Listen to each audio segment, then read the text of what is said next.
வெற்றிவேல்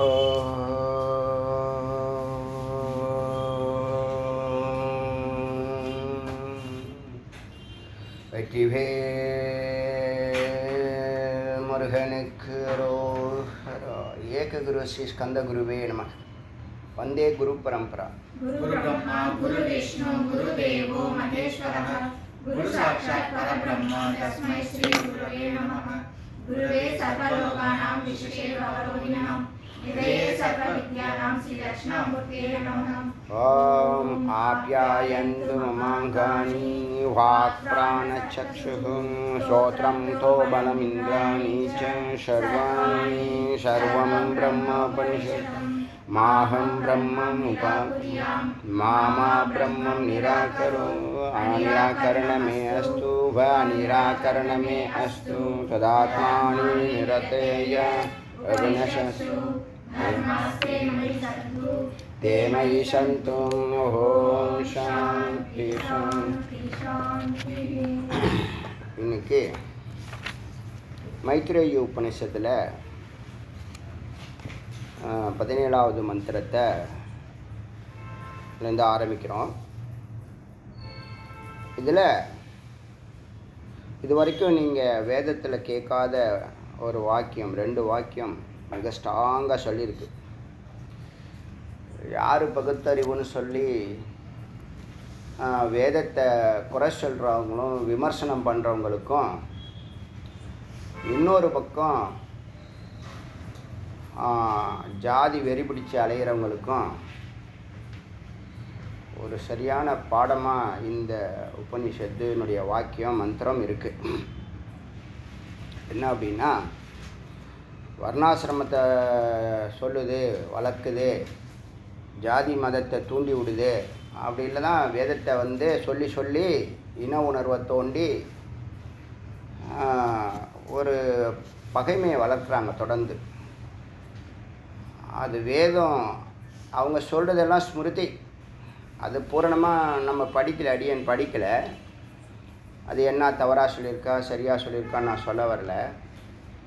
இங்கே இது சொல்கிறது தெளிவாக க்ளீனாக சொல்லிடுது. என்ன சொல்லுது அப்படின்னா, வர்ண ஆசிரம ஆச்சாரயுதா விமூடாக. யார் ஒருத்தவன் ஜாதி தொழில் ஆசிரமம் ஆச்சாரம் அப்படின்னு சொல்லி அதை பிடிச்சிக்கிட்டு தொங்குறானோ அவன் முட்டாள் அப்படின்னு க்ளீனாக சொல்லும். ரொம்ப டீசெண்டாக அப்படி தான் சொல்லுவான். அது யார் ஒருவன் ஜாதி தொழில் ஆசிரமம் ஆச்சாரம் இப்படின்னு சொல்லி அதை பிடிச்சிக்கிட்டே தொங்கிட்டு இருக்கவன், அதெல்லாம் ஒரு கொள்கையாக இருக்கலாம், அது இறுதியானது அல்ல. அதனால் அது அவசியம் இல்லை. அதை எவனாவது பிடிச்சிட்டு தொங்கிட்டு இருந்தானா அவன் முட்டாள் அப்படின்னு சொல்லுது. விமூடாகா, விசேஷமான வடிகட்டின முட்டாள் அப்படின்னு சொல்லுது. இந்த மாதிரி வாக்கியங்கள்லாம் மக்கள் மத்தியில் பிரச்சாரத்தில் இருக்கணும். ஏன்னா மனுஸ்மிருதியில் இப்படி சொல்லுது, மனு தர்மத்தில் இப்படி சொல்லுது, மனு தர்மத்தில் இப்படி சொல்லுது, மனு தர்மத்தில் அதை ஒன்றையே பிடிச்சிட்டு இருக்கானுங்க. அது என்னன்னு உண்மையை கண்டுபிடிக்கணும். பூரணமாக அத்தியனம் பண்ணால் தான் அது சரியாக தப்பாங்கிறத நம்ம சொல்ல முடியும். நம்ம பார்க்காமலே சும்மா காதில் கேட்டுட்டு சொல்லக்கூடாது. ஆனால் இங்கே மந்திரம் என்ன இருக்குது, தெளிவாக இருக்குது. ஜாதி மதம் ஆச்சாரம் தொழில் அதை பற்றி பேசுகிறவன், அதை பற்றி தவறாக பேசுகிறவன் விமூடாக முட்டாள் அப்படின்னு சொல்லுது. யார் யார் கர்ம அனுசரணை, யார் யார் என்னென்ன வேலையை செய்கிறியோ, உன்னுடைய செயல் எப்படி இருக்கோ, கர்ம அனுசாரேன்னு உன்னுடைய வேலை எப்படி இருக்கோ, செயல் எப்படி இருக்கோ, பலம் லபந்தே, அதுக்கு தகுந்தான பலம். நல்லதை பண்ணால் நல்லது கிடைக்கும், கெட்டதை பண்ணால் கெட்டது கிடைக்கும். சரி, எவரி ஆக்ஷன் அது ஆப்போசிட் ஈக்குவலண்ட் ஆப்போசிட் ரியாக்ஷன் சொல்கிறோம்ல, அதுதான் கர்மா தியரி. அப்படி தானே சட்டம் வகுத்துருக்காங்க. தப்பாக செஞ்சால் தண்டனை, சரியாக செஞ்சால் பரிசு, ரெண்டுமே கொடுக்குது கவர்மெண்ட்டு.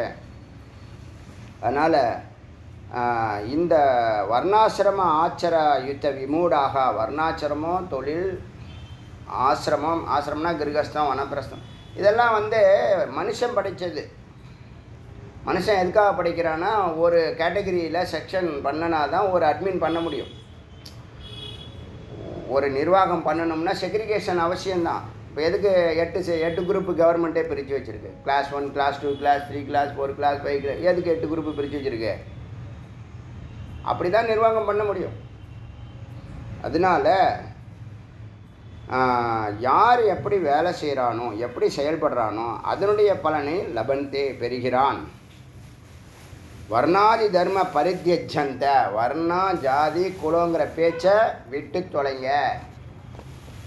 ஜாதி தர்மம் குலம் இந்த மாதிரிலாம் பேசுகிறத விட்டு தொலைங்க. பரித்யஜந்த விட்டுட்டு ஸ்வ ஆனந்த திருப்தாக, எவன் தன்னுடைய ஆத்மாக்குள் நுழைகிறானோ, ஆத்மானந்த திருப்தாக சொல்கிறோம் இல்லையா, பிரம்மாமிர்தம்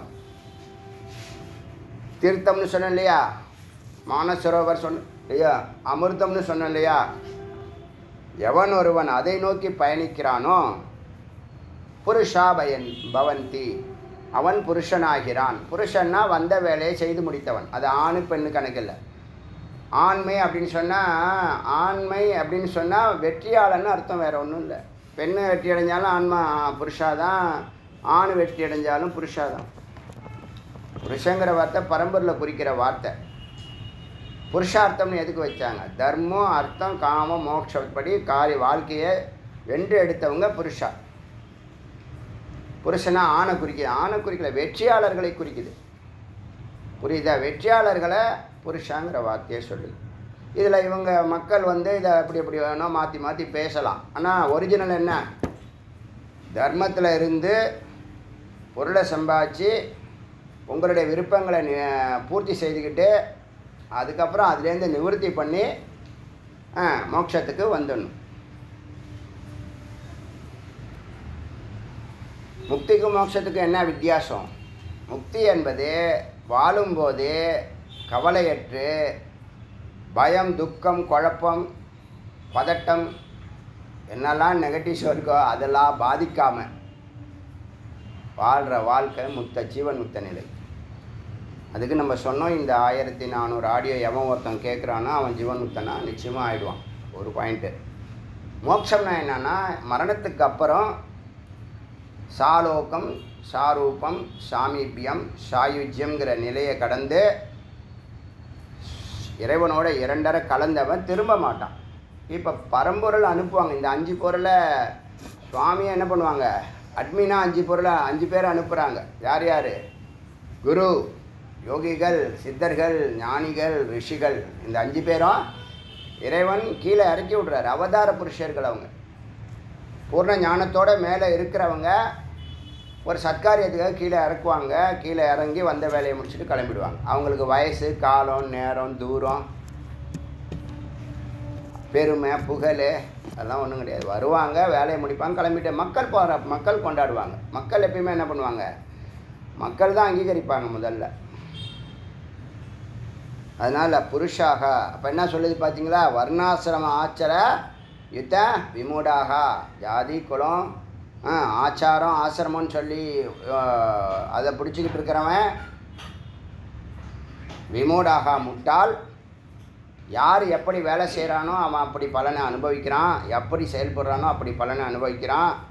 வர்ணாதி தர்மம், வர்ணம் முதலிய தர்மங்களை விட்டுட்டு பரித்யஜ விட்டுட்டு சுவானந்த திருப்தா, உனக்குள்ளே நுழைஞ்சி சுவ ஆனந்தத்தை அனுபவித்து பருகி திருப்தியாக இருப்பவன் புருஷா, ஆண்மையாகிறான், புருஷனாகிறான்.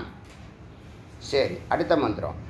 வர்ணாசிரம ச அவயவம் சவ ரூபா மாத்திய அந்தயுக்தம் ஹிருத்திக கிருச்ரு மாத்திரம். இந்த வர்ணாசிரமம், ஜாதி, குலம் அதன் அங்கங்கள், ச அவயவ அதனுடைய அங்கங்கள், ஸ்வரூப மாத்தியம் இதெல்லாம் ரூபங்கள் தான். நாமமும் ரூபமும் மாதிரி ஒரு டெம்பரவரியான விஷயம். என்ன பண்ணோம்? ஆதி அந்தம், தோன்றும், நிற்கும், மறையும். இது என்ன பண்ணுன்னா உன்னுடைய ஹிருதயத்துக்கு ஹிருதிக்கு கிருச்ரு மாத்திரம், பேட் அண்ட் பெயின்னு சொல்லுவாங்க. இந்த இந்த நிகழ்ச்சி நடந்துச்சு, எப்படி இருந்துச்சு உங்கள் எக்ஸ்பீரியன்ஸ் என்ன? பேட் அண்ட் பெயின் சொல்லுவாங்க, பிட்டர் எக்ஸ்பீரியன்ஸ்னு சொல்லுவாங்க சில பேர். இந்த பிட்டர் எக்ஸ்பீரியன்ஸை தான் பேட் அண்ட் பெயின்னு சொல்கிறது.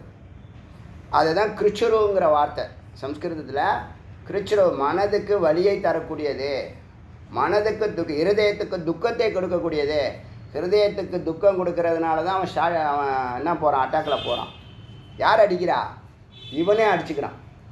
எது அடிக்குது? ஆசைகள் அவனை ஓட ஓட விரட்டி அடிக்குது. ப்ரெஷர் ஓவராக இருக்குது. என்ன காரணம்? ஆசை தான் மூலாதாரம். எங்கேருந்து இந்த பிரச்சனை ஆரம்பிச்சதுன்னு பார்த்தீங்கன்னா, பிரச்சனையிலேருந்து படிப்படியாக வெளியில் வரணுமே தவிர இவன் என்ன பண்ணுறான், படிப்படியாக உள்ளே போகிறான். எங்கே? வெளியில் போகிறான். பிரச்சனைகளுக்கு வெளியில் வாடானா இவன் அகத்தை விட்டு வெளியில் போகிறான், புறத்தில் போகிறான். அதனால் என்ன ஆகுதுன்னா அவனுக்கு ஹிருதய கிருச்சுரு மாத்திரம். அவனுக்கு வலி தரக்கூடியது, பெயின் தரக்கூடியது, பேடு, கெட்டது. யார்? வர்ண ஆசிரமம், குலம், கோத்திரம் அப்படின்லாம் சொல்லிட்டு திரிகிறவன். ஆனால் இது யாருக்கு தேவை?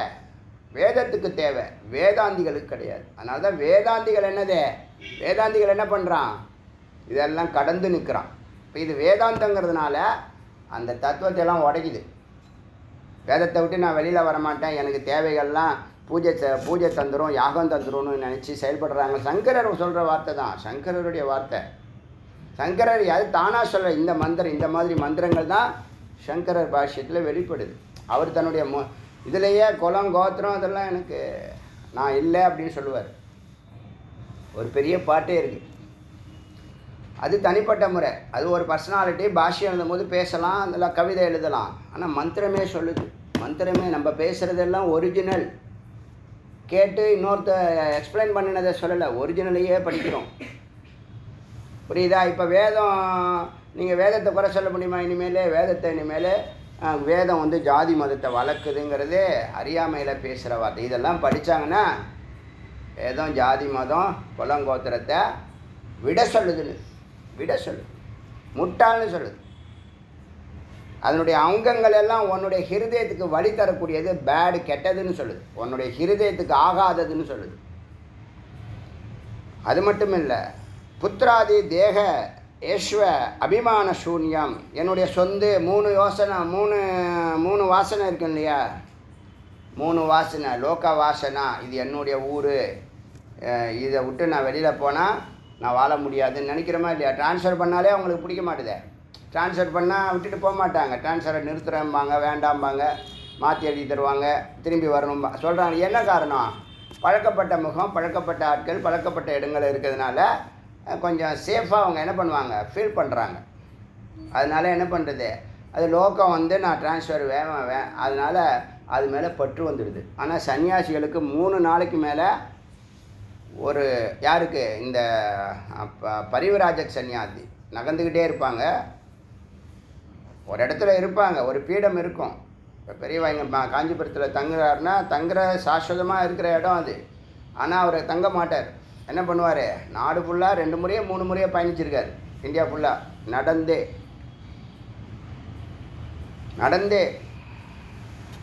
இந்த பல்லக்கு வேணால் பல்லக்கு வேண்டான்றார். ரொம்ப முடியாத காலத்தில் தான் பல்லக்கு. அப்புறம் வெளியில் போகிறதெல்லாம் நிறுத்தியாச்சு. வயசாக கடைசி 20 ஆண்டுகள் வெளியில் போகலைன்னு நினைக்கிறேன், ஐ திங்க். அதனால் இந்த லோக வாசனா, அப்புறம் வந்து லோக வாசனை ஒன்றா, அப்புறம் வந்து இந்த சொந்தங்கள் ரொம்ப தீவிரமான பட்டு. ஏன்பா நம்ம இது ஒரு பிறவே இல்லை, ஒரு பிறவியில் நீங்கள் இந்த பிரம்ம ரகசியத்தை பிரம்மத்துக்குள்ளே நுழையணுங்கிற எண்ணம் வந்தது ஒரு பிறவியில் இல்லை. நீங்கள் எத்தனையோ லட்சம் அப்பா அம்மா, லட்சம் குழந்தைங்களை பெற்று எடுத்துருக்கீங்க, லட்சம் அப்பா அம்மாவுக்கு நீங்கள் குழந்தைங்களாக பிறந்திருக்கீங்க, லட்சம் பிறவிகளை பிறந்திருக்கீங்க. நான் ஒரு உதாரணத்துக்கு சொல்கிறேன். அவ்வளோ பிறவிகளுக்கு அப்புறமா தான் இந்த வேதாந்தம், உபனிஷத்து, குருங்கிற வார்த்தையெல்லாம் காதுக்கு வரும், இல்லைன்னா வராது. அது அறிவு மிக்கவர்களுக்கு அது முக்கியம். ஏன்னா நீங்களும் இந்த லோகத்தில் தான் வசிக்கிறீங்க. ஆனால் நீங்கள் இப்போ தப்பிச்சிட்டீங்க. ஏன்? சதா சர்வகாலமும் 6000 எண்ணங்கள் பின்னாடி போகிறதும், 6000 எண்ணங்களை மாற்றி சிந்திக்கிறதும், பொய் பின்னாடி போகிறதும், தூங்குறதும் தானே வாழ்க்கை. அது எப்படி இருக்குது? துக்கமும் பயமும் பதட்டமும் குழப்பமும் தானே இருக்குது. இப்போ வேதாந்தம் வந்த பிற்பாடு தானே கிளாரிட்டி வந்துச்சு. அப்போ நம்ம யார் மேலே தீவிரமான பற்று வைக்கிறது ஆபத்து. இது எனக்கு பிடிக்கும்னு சொல்லக்கூடாது. பிடிக்கும்னா அது என்ன பண்ணும், பிறவியை தரணும். எல்லாத்தையும் வாட்ச் பண்ணணும். 2 விஷயங்க. அத்தியாவசியத்தை நீங்கள் ஸ்வீகாரம் பண்ணலாம், ஆடம்பரத்தையும் ஸ்வீகாரம் பண்ணலாம். அனாவசியமான நிகழ்ச்சிகள் நம்மள்ட்ட 60% மேலே நம்ம பண்ணுறோம், 70% கூட சில பேர் பண்ணுறோம். அத்தியாவசியத்துக்கும் ஆடம்பரத்துக்கும் ஓடலை, ஆணவத்துக்கும் அனாவசியத்துக்கும் ஓடுறோம். அதனால் என்ன ஆகுது, அவனுடைய எனர்ஜி எல்லாம் டைம், எனர்ஜி, தாட் ப்ராசஸ் எல்லாம் வீணாக போகுது. அதை கடந்து நீங்கள் இடையில இந்த பிரம்மத்தை பிடிக்கணுங்கிற எண்ணம் உங்களுக்கு எப்படி வந்துச்சு, எப்படி குருவை தேர்னீங்க, எப்படி சுவாமிகிட்ட பிரார்த்தனை பண்ணீங்க, இதெல்லாம் நடக்காமல் இங்கே வர முடியாது. நீங்கள் இதெல்லாம் நடக்காமல் அத்தனை பிரச்சனைகளுக்கு மத்தியில் இறைவனை தேடணும் முடிவெடுத்தீங்கல்ல, அதுக்கு இறைவன் பண்ணக்கூடிய கருணை தான் இந்த பிரதியுபகாரம் தான் இந்த வேதாந்த உபதேசம். அதனால் என்னுடைய அம்மா, என்னுடைய அப்பா, என்னுடைய குழந்தைங்கள், அதெல்லாம் விட்டுடு. அவன் கொடுத்துருக்கிற குடும்பத்தில் எல்லாருக்கும் ஒரு ரோல் கொடுத்துருக்கான். அவங்கவுங்களுக்கு ஒரு வேலை இருக்குது, அவங்கவுங்களுக்கு ஒரு லோகம் இருக்குது, அவங்கவுங்களுக்கு ஒரு லைஃப் ஸ்டைல் இருக்குது, அவங்கவுங்களுக்கு ஒரு ஜாதகம் இருக்குது. அதுபடி தான் அவங்க நடப்பாங்க. நீங்கள் மாற்றி நடத்தலாம் முடியாது. நீயும் நானும் யார் நடத்துறதுக்கு, மாற்றி நடத்துறதுக்கு? அது எழுதப்பட்டதான் நடக்கும். இது தப்பு சரின்னு அறிவுறுத்துறதோடு நிறுத்திக்கணும். ஏன்னா யார் படித்தா, நம்மளா படித்தோம்? அவன் தர நம்ம பெற்றவர்கள், வாங்கியவர்கள். அவன் கொடுக்க நம்ம பெற்றவர்கள், அதனால் பெற்றோர்கள்னு சொல்ல. நான் என்னுடைய குழந்தை, என்னுடைய வீடு, என்னுடைய மனைவி, என்னுடைய மக்கள் அப்படி சொல்ல முடியாது. சொல்கிறது தவறு. இப்போ ஒவ்வொருத்தவங்களாம் போவாங்க, அப்போ என்ன பண்ணுவீங்க? கரோனாவில் போனாங்களே, ஒரு குடும்பத்தில் ஒருத்தனை விட்டுட்டு 5 பேர் போனாங்க, 2 பேரை விட்டுட்டு 4 பேர் போனாங்க. வீட்டில் உள்ள எல்லோரும் போனாங்க, நான் மட்டும் தான் தப்பியிருக்கேன்னு ஒருத்தன் ஃபோன் பண்ணுறான், சங்கல்பம் பண்ணுங்கன்னு சொல்கிறான். கஷ்டமாக இருக்கா இல்லையா? ஏன் கஷ்டம் இருக்கே? நம்ம அது மாதிரிலாம் நடக்கூடாது. எல்லோரும் ஒத்துமையாக சந்தோஷமாக மகிழ்ச்சியாக. அது பூலோகம் இல்லை. பூலோகத்தில் நீ அப்படி இருக்கவே முடியாது. இருக்கணும் வேணால் நினச்சிக்கோ, பிரார்த்தனை பண்ணிக்கோ, எல்லாம் சுவாமிகிட்ட போய் எல்லாம் பண்ணிக்கோ, தபஸ்லாம் பண்ணிக்கோ. ஆனால் அது நடக்கிறத நீ ஏற்றுக்கிட்டே ஆகணும். நீ ஏற்றுக்க மாட்டேன்னாலும் அது நடக்கும். அதனால் நீ என்ன பண்ணுற, நடக்கிறது நடந்தே தீருங்கும் போது நீ அனாவசியமாக அழுது பரண்டு உருண்டு தெருவையே கலாட்டா பண்ணுறது, டொம் அடிக்கிறதுலாம் எதுக்கு? என்னதான் அவன் தத்துவம்? நீனே போடுற தோற்றம் மறைவுன்னு. மறுபடியும் அவன் தோன்றுவான், மறைவான். அவன் 1,00,000 முறை தோன்றியிருக்கான், 1,00,000 முறை மறைஞ்சிருக்கான். நீ என்ன டொம் அடிக்கிறது நடுவில் பூந்துக்கிட்டு, எல்லாரையும் டிஸ்டர்ப் பண்ணிக்கிட்டு? அதனால் இப்போ என்ன சொல்லுதுன்னா, புத்திராதி தேகேஸ்வ, இந்த சொந்தம் பந்தம் அபிமானம் எல்லாம் என்னது? இப்போ கரோனா இருக்குது, கொஞ்சம் வந்து ஒரு வாரம் எங்கள் வீட்டில் தங்குங்கன்னு கூப்பிடுங்களா. அவங்க சொந்தக்காரங்கள்லாம் யார் வராங்க நானும் பார்க்குறேன். அவங்க பேச்சை கேட்குறாங்களா, கேட்க மாட்டாங்களா? வருவாங்களா, வரமாட்டாங்களா? ஃபோனே எடுக்க மாட்டாங்க, தெரியுமில்ல? அதனால் புத்திராதி தேகேஸ்வ அபிமானம், அதுதான் அந்த கரோனா சொன்னால் கேட்குறான். இப்போ சாஸ்திரம் நம்மளோ உடம்பு அழுக்கானது, அது பின்னாடி வருது மந்திரம். அதனால் தொட்டுலாம் பேசக்கூடாது, தொடாமலே இரு. 3 மணி நேரத்துக்கு ஒரு வாட்டி என்ன பண்ணணும், நம்ம செல்கள் எல்லாம் என்ன பண்ணுது, செத்துக்கிட்டே இருக்குது, மாறிக்கிட்டே இருக்குது. இப்போ நம்ம ட்ரிப்புக்கு போகிறோம், மத்தியானம் 1 to 4 ரெஸ்ட்டு, தூங்கிடுறோம். தூங்கினா செல்லு அதிகமாக என்ன ஆகும், வெளிப்படும். அப்போ என்ன பண்ணும், குளிக்கிறது உத்தமம், சித்தசுத்தி ஏற்படும். குளிச்சிங்கன்னா சித்தசுத்தி ஏற்படும், ஃப்ரெஷ்ஷாக இருக்கும். 5 குளியலில் இந்த வாருண்யம் சொல்லக்கூடிய நீர் குளியலும், அதுக்கப்புறம் விபூதி குளியலும், அப்புறம் அவங்க கோவிலில் கொடுக்கக்கூடிய தீர்த்த குளியலும், 3 குளியல் பண்ணுறதுனால கொஞ்சம் சித்தம் ஆனந்தமாக இருக்குது.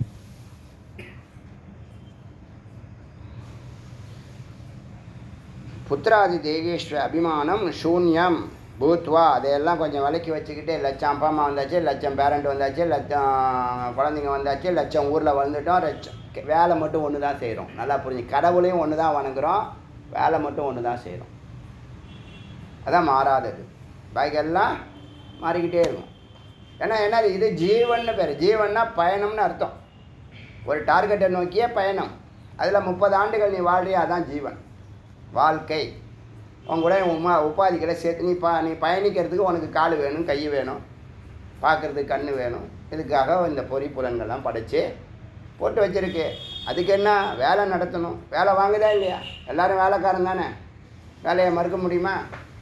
நான் போக மாட்டேன், இன்னிலேருந்து வேலைக்கே போக மாட்டேன்னு சொல்ல முடியல. எவனையாவது ஒருத்தானே சொல்ல முடியாது. வெயிட் பண்ணுறது வேறு, போக மாட்டேன்னு சொல்கிறது வேறு. ஒரு நல்ல ஆப்பர்ச்சுனிட்டியாக வெயிட் பண்ணி போவாங்க, சாதிச்சிருவாங்க. விட்டால் ஒரு வருஷம் வேலையை கூட சேர்த்து செஞ்சுருவாங்க. டேலண்ட்டு, நுட்பமான விஷயம் வேணும், அறிவு வேணும். அறிவு தாங்க, நீங்கள் நுட்பமான அறிவை பெறணும்னு நினைங்க, அதுதான் பணத்தை கொடுக்குது. டெக்னாலஜின்னு பேர். அதனால் ஐஐடியில் படித்தா தான் நல்லா வாழ, அப்படி கிடையாது. நீ மெய்யறிவு அறிய நுட்பந்தான். இந்த வேதம் புரிய புரிய எவ்வளவு அனாவசியமான காரியங்களாக இப்போ நிறுத்துறீங்களா இல்லையா? வேதம் அறிய அனாவசியமான பேச்சு, அனாவசியமான செயல்பாடுகள், நாயா பேயா அலையிறதெல்லாம் நின்று போயிடும். ஒரு 100 மணி நேரம், 100 நாள், ஒரு நாளைக்கு 1 மணி நேரம் ஆடியோ கேட்டாலே இந்த அனாவசியம் கேட்டுக்கிட்டது, பதட்டம், குழப்பம் எல்லாம் போயிடும். அங்கேயே ஜீவன் முக்தனாகிற. இப்போ தான் சிரவணானந்தத்தையே அனுபவிக்கிறீங்க, ஞானானந்தத்தையே அனுபவிக்கிறீங்க. இது தொடர்ந்தால் யோகானந்தமாக மாறும், அது தொடர்ந்தால் பிரம்மானந்தமாக மாறும். அப்புறம் அது நிஷ்டிக்கும், நிலைத்திருக்கும். பூத்வா ஆகி வசேத் சௌக்கியம் ஹிரிய அந்தமைத்தி, உள்ளேயே சௌக்கியமாக வசிக்கணும். உள்ளேயே இப்படி கூட எடுத்துக்கலாம். இப்போ நீங்கள் 50 ஆண்டுகள் நான் சொல்கிறேன்ல, 50 ஆண்டுகள் நீ இல்லறத்தில் நல்லா இரு. நீ என்னென்ன சாதிக்கணும், என்னென்ன அனுபவிக்கணும், என்னென்ன போகணும், எங்கெங்கே போகணும் வரணும் எல்லாம் பண்ணிக்கோ. கடைசி ஒரு 20 வருஷங்களை இந்த இறைவனுக்காக பூரணமாக சமர்ப்பணம் பண்ணுங்க. அதுதான் வனப்பிரஸ்தம்னு சொல்கிறேன். எத்தனையோ ஜென்மா போச்சு, வீணாக போச்சு. இந்த ஜென்மாவே வீணாக்கணுமா? ஒரு 12 இயர்ஸே போதும். உத்தம அதிகாரிக்கு 12 இயர்ஸ் போதும். நான் அடியேன்னு சொல்கிறேன், அனுபவத்தில் சொல்கிறேன். இப்போ ஃபாலோ பண்ணுறவங்க, இப்போ இன்னொரு உத்தம அதிகாரி கிடச்சிருக்காங்க. இன்றைக்கி ஃபோன் பண்ணாங்க, முக்திக்கும் மோட்சத்துக்கும் டிஃப்ரென்ஸ் சொல்லுங்கள் குருஜி அப்படின்னு போட்டாங்க. அவங்க ஒரு வருஷமாக நம்ம ஆடியோ கேட்குறாங்க, ஒரு வருஷமாக 2-3 வருஷமாக கேட்குறாங்க. இப்போ டிஸ்கஸ் பண்ண ஆரம்பிச்சிட்டாங்க, டவுட்டு கேட்க ஆரம்பிச்சிட்டாங்க, நந்தினி மாதிரி. ஸோ இன்னொரு உத்தம அதிகாரி நமக்கு கிடைச்சிருக்காங்க. அவங்களுக்கெல்லாம் சித்தி நிச்சயம், எழுதி தரேன். நடக்கலைன்னா கேளுங்க. என்ன கேள்வி கேட்குற கேள்வியிலேருந்தே தெரியும். இந்த செடி வளருமா வளராதா, நிற்குமா நிற்காதா, நல்லா தெரியும். இப்போ என்னாச்சு? அதனால் உள்ள ஹியந்தம், உள்ள சௌக்கியமே சௌக்கியமே வசே, சௌக்கியமாக வசிக்கணும். சுகங்கிற வார்த்தை தான் சௌக்கியம்னு வருது. பாக்கியம் சௌபாகியம், சுகம் சௌசுக்கியம் தான் சௌக்கியம். புரியுதா? அப்படி வாழணும். அதனால் இந்த ஜாதி மதம் குலம் கோத்திரத்தெல்லாம் விடுங்கன்னு வேதம் சொல்லுகிறது. என்ன, நீங்கள் எவனாவது மறுத்து பேசினான்னா வேதத்தை பற்றி, வேதமே நம்மளை 100 வருஷமாக 1000 வருஷமாக, எனக்கு தெரிஞ்சு 1,00,000 வருஷமாக வேதத்தினுடைய காற்று நம்ம மேலே படாமல் பார்த்துட்ருக்கானுங்க பாவிங்க. நமக்கு வேதங்கிற ஞானம் வந்துடக்கூடாதுன்னு பல பேர் என்ன பண்ணியிருக்காங்க, சம்ஸ்கிருதம் வேண்டாம், ஹிந்தி வேண்டாம், பகுத்தறிவு, சுயமரியாதை அப்படின்னு சொல்லிட்டு மெய்யறிவை விட்டுட்டோம். நம்மளுடைய அறிவும் ஆற்றலும் ஆக்கத்துக்கு இன்னும் நல்லா பயன்படுத்தலாம் வேதம் தெரிஞ்சா. ஒத்துக்கிறீங்களா இல்லையா? அவங்க செஞ்சு காமிக்கிறாங்களா இல்லையா வெஜிடேரியன்? இப்போ ஏன் அவங்கள நம்ம ஒரு மாடலாக எடுத்துக்கூடாது? க்ரியேட்டிவாக போகிறது மாடலை எடுத்துக்கலாமா, எடுத்துக்கூடாது? அதுதான் விஷயம். இப்போ நீங்கள் இந்த வேத ஞானம் இல்லாமலே இவ்வளோ சாதிக்கிறீங்க. அப்போ எவ்வளோ வல்லமை மிக்கவர்கள்! அப்போ தான் தமிழர்கள் அறிவும் ஆற்றலும் வல்லமை மிக்கவர்கள். ஆனால் அவர்களை எல்லாரையும் நாசிகனாக மாற்றி வச்சுருக்கானுங்க. மாற்றி குண்டு சட்டியில் குதிரை ஓட்டுற கதையாக இருக்குது. தேசிய சிந்தனையே இல்லாமல் பண்ணி வச்சுருக்காங்க. நம்மளும் அறிவு இல்லாமல் அப்படியே பின்னாடியே போகிறோம். ஏன்னு ஒருத்தங்க கூட ஏன் ஹிந்தி படிக்கக்கூடாதுன்னு கேளுங்களேன், ஏன் சம்ஸ்கிருதம் படிக்கக்கூடாதுன்னு கேளுங்களேன். பதில் இருந்தால் சொல்லுங்கள். இப்போ நீங்கள் படிங்க, இந்த மந்திரங்கள்லாம் உபநிஷதெல்லாம் கேளுங்க. இந்த 108 உபநிஷத்தையும் கேட்டுட்டு சம்ஸ்கிருதம் படிக்கிறதா நல்லதா கெட்டதான்னு இந்த நாட்டுக்கு சொல்லுங்கள். எனக்கெல்லாம் ரொம்ப ஆதங்கம், தாங்க முடியாத வேதனை இருக்குது. இந்த சமுதாயம் இந்த வேதம் உள்ளே போணுச்சுன்னா நாட்டில் பஞ்சமா பாதகங்கள் இருக்காது, கொலை இருக்காது, களவு இருக்காது, கற்பழிப்பு இருக்காது, ஸ்நாச்சிங் இருக்காது, ஆக்சிடெண்ட் இருக்காது, நெகட்டிவ் ஒன்றுமே இருக்காது. சத்தியம். வேதம் உள்ளே போனால் ஒத்துக்கிறீங்களா இல்லையா? ஏன்னா நீ ஆக்சிடெண்ட் எப்படி நடக்குது? எல்லாத்தையும் கரெக்டாக பதில் சொல்லுதா இல்லையா? இதுதாங்க பகுத்தறிவு. மெய்ப்பொருளை பகுத்து அறியணும். பொய்யை நீக்கிட்டு மெய்ப்பொருளை அறியறது தான் பகுத்தறிவு. இப்போ என்னாச்சு? அடுத்த மந்திரம். பகவான் மைத்ரேய 2வது சாப்டர் வந்துட்டோம். இங்கே தான் மைத்ரேய ரிஷி வரார். இப்போ அவருக்கும் பரமேஸ்வரனுக்கும் சம்வாதம், கான்வர்சேஷன். இப்போ குரு பரமேஸ்வரன், சிஷ்யன் மைத்ரேய மகரிஷி. அதில் யார் பார்த்தோம்? பிருகத்ரத்தும் சூரியனும், அதாவது இன்னும் ரிஷி பேர் சாக்காயன்யகா. சாக்காயன்யகம் சூரியத்தினுடைய அவதாரம். அதை விடுங்க, உபனிஷத்தில் அவன் சூரியனை தியானம் பண்ணால் சூரியன் தான் வருவாங்க. நீங்கள் இப்போ எந்த கடவுளை வழிபடுறீங்க அவங்க தான் உங்களுக்கு குரு. அது கொஞ்சம் ஆழ்ந்து யோசனை பண்ணிங்க. அது உண்மையாக அடிக்கடி சொல்கிறாங்களே, அது உண்மையாக பொய்யான? நம்ம எந்த கடவுளை வணங்குறோமோ, எந்த கடவுள் மேலே பிரியமாக இருக்கிறோமோ அவங்க தான் நமக்கு நல்லது பண்ணுறாங்க. நம்ம ஏன் அவர் குணமும் உங்கள் குணமும் ஒன்றா இருக்கும், ஏதோ ஒரு விஷயத்தில் மேட்ச் ஆகுது, அதனால தான் அவர்கிட்ட நிற்கிறீங்க. புரியுதா? சுவாமிகிட்ட நிற்கிறதுக்கு ஏதோ ஒரு காரணம் மேட்ச் ஆகும். ஜாதகம் பொருந்துற மாதிரி பொருந்துனதுனால தான் நீங்கள் இது ஒரு ஜென்மாவில் நீங்கள் வந்து அவர்கிட்ட கேட்கல, அவர் உங்களுக்கு உபதேசம். என்னுடைய அனுமானம் சொல்கிறேன். நமக்கு கதை வேறு கதை. நம்ம எந்த கேள்வி கேட்டாலும் எப்போ கேட்டாலும் போய் சொல்லுவோம். சிஷ்யர்களுக்கு நான் முன்னாடியே சிஷ்யர்கள் என் வாழ்க்கையில் நான் பிரியப்பட முதலிடத்தில் இருக்கிறவங்க சிஷ்யர்கள் தான். இந்த 20-30 வருஷம் டீச்சிங்கில் சொல்கிறேன். முதல் இடத்துல எனக்கு பிரியமானவர்கள்னு யாருன்னு சொன்னால் சிஷ்யர்கள் தான். அடியார்களை தாண்டி, தொண்டர்களை தாண்டி சிஷ்யர்களுக்கு அவ்வளோ பிரியார். ஏன்? அவன் விளங்க போகிறான். எனக்கு பதில் சொல்லுவேன், வழிகாட்டுங்கன்னு சொல்லி கேட்குறான் சுவாமிகிட்ட. சுவாமி உபதேசம் பண்ணுறாரு. சரி, இப்போ வந்து 2வது சாப்டரில் முதல் மந்திரம் நம்ம சீரியலாக பார்க்குறதுனால 19வது மந்திரம் 20வது மந்திரம் என்ன சொல்லுது? பகவான் மைத்ரேய இவர் பேரில் தான் இந்த உபனிஷத்து மைத்ரேயி வந்துச்சு. கைலாசம் ஜகாம், கைலாசத்துக்கு போகிறார். தம் கத்வோ வாச்ச, அங்கே போய் போ போ சம்போ, மேலானவரே மகத்தானவரே, போ பகவான், ஹே பகவான், பரமதத்துவம் ரகசியம். இந்த பரம ரகசியத்தை வச்சுருக்கீங்களே, பிரம்ம ரகசியத்தை பரம தத்துவமாக மறைச்சி வச்சுருக்கீங்களே. பிரம்ம ரகசியத்தை, உங்களை பற்றிய அறிவு, என்னை பற்றிய அறிவு, உலகத்தை பற்றிய அறிவை மறைச்சி வச்சுருக்கீங்களே, அந்த பரம தத்துவ ரகசியத்தை பிருகீத்தி அதை எனக்கு சொல்லுங்கள் என்றார். சஹோ வாச்ச மகாதேவக, அவருக்கு சிஷ்யனுக்கு மைத்ரேயிக்கு மகாதேவ பரமேஸ்வரன் உவாச்ச கூறினார். தேகோ தேவாலயக, இதுதான் திருமந்திரத்தில் டிரான்ஸ்லேட் பண்ணியிருக்காங்க. தேகோ தேவாலயக, உன்னுடைய தேகம் இருக்கே அது ஆலயமப்பா. புரோக்தக, முன்னாடியே சொல்லியிருக்கேன், இங்கேயும் சொல்கிறேன். ச ஜீவக கேவல் சிவக, அதுக்குள்ளே இருக்கிற ஜீவன் இருக்குல்ல அது சிவனே.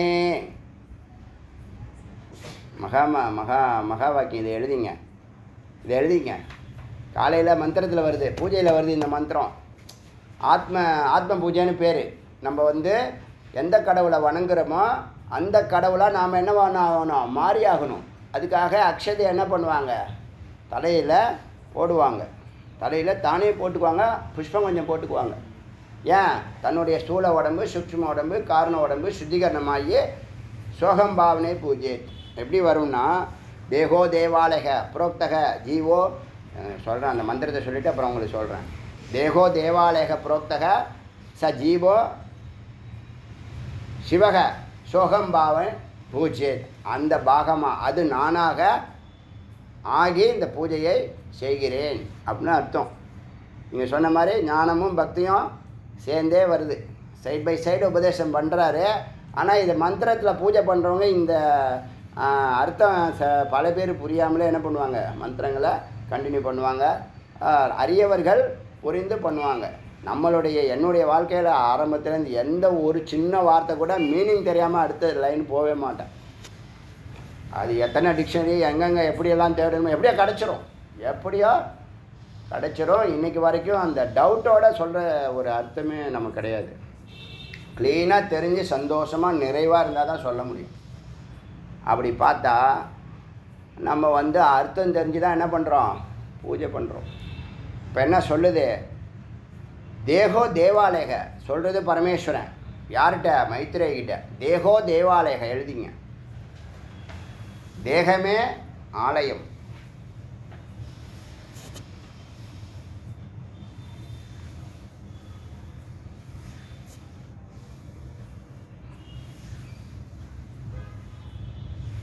தேகோ தேவாலயக தேகமே ஆலயம். ஊனுடம்பு ஆலயம்னு அவர் தமிழ் மொழிபெயர்த்தார். திருமந்திரம் லிங்க் ஆகிறார் பாருங்க.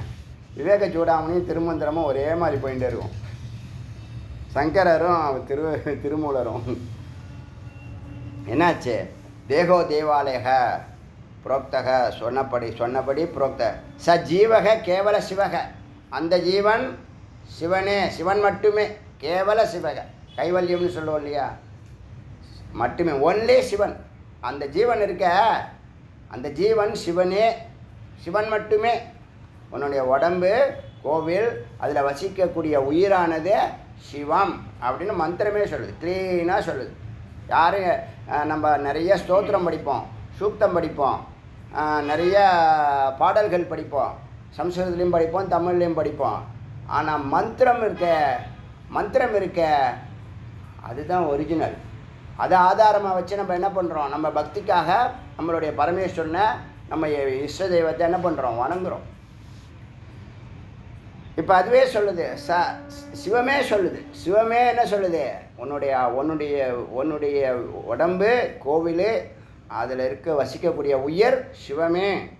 சக ஜீவக கேவலக சிவக. அதான் சஜீவக.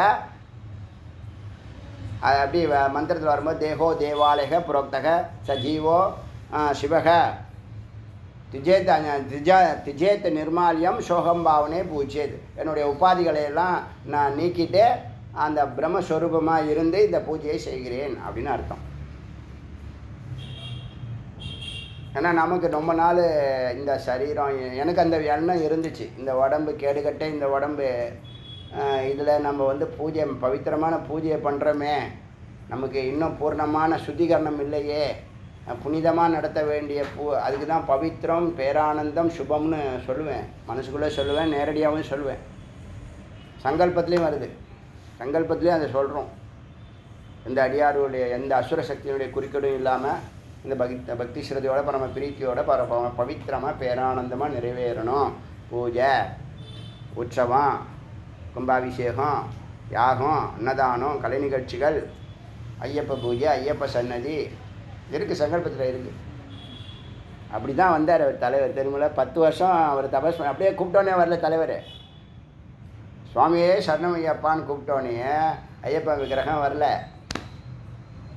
1008 தடைகள், 1008 போராட்டங்கள் தொடர்ந்து விடலை. நம்ம விடுவோமா என்ன, உள்ள முருகப்பெருமான்லாம் இருக்கோம். அவன் முடிவு பண்ணிட்டான், சேத்திரத்தில் தலைவருக்கு ஒரு சன்னதி உண்டு. அப்படி நடந்த நிகழ்ச்சி தான், எல்லாம் வரலாறு. நம்ம இருக்க மாட்டோம், ஆனால் விக்கிரகம் இருக்கும் 1000 வருஷம். அதுக்கு தான் இந்த விளக்கு வாங்கன்னு சொன்னது. பிராணசக்தி கொடுக்கக்கூடிய அந்த விளக்கை வாங்குங்க, அது ஒரு பெரிய ப்ராப்பர்ட்டி மாதிரி. 1000 வருஷம் வீட்டில் விளக்கு எரிஞ்சிக்கிட்டே இருக்கும். விடுவோமா நம்ம? அடுத்த ஜென்ரேஷன் விடுமா என்ன? எங்கள் அப்பா ஏற்றுனது, நாங்கள் அதை விடாமல் பண்ணுவோன்னு. பண்ணுமா பண்ணாத? பண்ணும், பேரம் பண்ணுவான், கொள்ளு பேரம் பண்ணுவான். ஏன் தூக்கி எறிகிற பொருளாது, கெட்டு போகிற பொருளாது, அழியாத பொருள். அதே இங்கே கரெக்டாக வருது. நேற்று கேட்டிங்க, இன்றைக்கி பதில் சொல்கிறார் சுவாமி. புரோக்தக சஜீவக கேவலக சிவக திஜேத்து அஞ்ஞான நிர்மாலியம். இந்த அஞ்ஞானம் நிர்மாலியம், அஞ்ஞானங்கிற அழுக்கை நீக்கி நிர்மாலியமாக புனிதமாக அழுக்கு இல்லாமல் சோ அகம் பாவேத், அவர் நானே, அது நானே. தத்துவம்னு சொல்லமுல, தத்துவமசி அகம் சோ அகம் அஸ்மி, சோ அகம் அஸ்மி, அது நானாக இருக்கிறேன். நான் குரு சொல்லும்போது தத்துவம் அசின்னு சொல்வார், அது நீயாக இருக்கிறாய் அப்படின்னு சொல்வார். குரு சோ அகம் அஸ்மி, அது நானாக இருக்கிறேன்னு உணர்வான். சொல்லக்கூடிய விஷயம் இல்லை, உணரக்கூடிய விஷயம்னா இது அறிவு அல்ல, அனுபூதி. அனுபூதி வார்த்தையை அனுபூதியாக தான் சொல்ல முடியும். ஒரு லட்டை கொடுத்து எப்படி இருந்துச்சுன்னா இனிப்பாக இருந்துச்சுன்னு நீங்கள் சொல்லுவீங்க, அது அனுபவம். அது எப்படி இனிப்பாக இருந்துச்சுன்னு கேட்டால் எப்படி சொல்லுவீங்க? அதை நீ சாப்பிட்டு பார்த்தா தாண்டா தெரியும். உனக்கு வந்தால் தாண்டா தெரியும் பிரச்சனை. சொல்கிறோமா இல்லையா?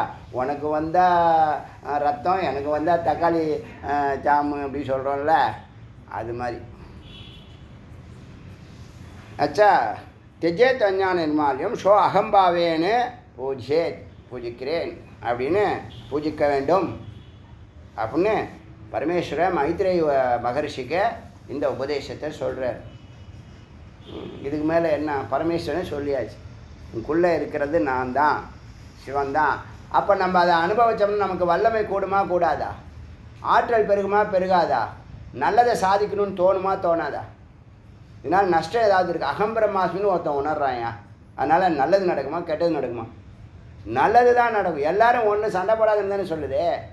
பகைமை பாராட்டாது. நேற்று கூட அடிக்கடி சொல்லுவேன் குழந்தைங்களே, பகைமை யாருக்கிட்டேயும் வெறுப்பே வேண்டாம், வந்தியாக ஏற்றுக்கோ. போனால் விலைக்கு விட்டுடு. சும்மா போட்டு மனசை போட்டு குழப்பிக்கிட்டு மன உளைச்சலுக்கு ஆளாகக்கூடாது. என் பாலிசி பாருங்கள், என் பாலிசி பாருங்கள். இவ்வளோ லீட் பண்ணுறோம்ல, இவ்வளோ பிரச்சனைகளை லீட் பண்ணுறோம்ல, கடந்து வரமா இல்லையா? ஜெயிக்கிறோமா இல்லையா? சுபமாக முடியுதா இல்லையா? எல்லாரும் ஆனந்தத்தை அனுபவிக்கிறாங்களா இல்லையா? அடுத்த நாள் வராங்களா இல்லையா? இதுதான் கான்செப்டு. நீங்கள் வர 5% நீங்கள் என்ன பண்ணுறீங்க? ஊதி பெருசாக்கி 90% ஆக்கிறீங்க. 90% பிரச்சனை வந்தாலும் அது 5% ஆக்கக்கூடிய வல்லமை தான் அறிவு. அறிவுக்கு அவ்வளவு பலம். நாலேஜ் இஸ் பவர்னு எதுக்கு சொன்ன? நாலேஜுக்கே பவர்னால் விஷ்டத்துக்கு சொல்லணுமா? அதுதான் உங்களுக்கு கொடுக்க வேண்டிய நிரந்தரமான சொத்து. நீங்கள் குழந்தைங்களுக்கு கொடுக்கக்கூடிய நிரந்தரமான ப்ராப்பர்ட்டி இது தான். ஏன்னா வாழ்நாள் உள்ளாக பக்கத்தில் நீங்கள் இருக்க முடியாது. எங்கெங்கே போகும், எங்கெங்கே வரும், என்னென்னமோ செய்யும். அத்தனைக்கும் ஞானம் கூடவே இருக்கும். முருகன் மாதிரி முதல்ல முருகனை பிடிக்கணும், ரெண்டாவது ஞானத்தை பிடிக்கணும். பாக்கியெல்லாம் தானாக நடக்கும். நடக்கலைன்னா வந்து கேளுங்க. முதல்ல முருகனை பிடிக்கணும், ரெண்டாவது ஞானத்தை பிடிக்கணும், இல்லை குருவை பிடிக்கணும்.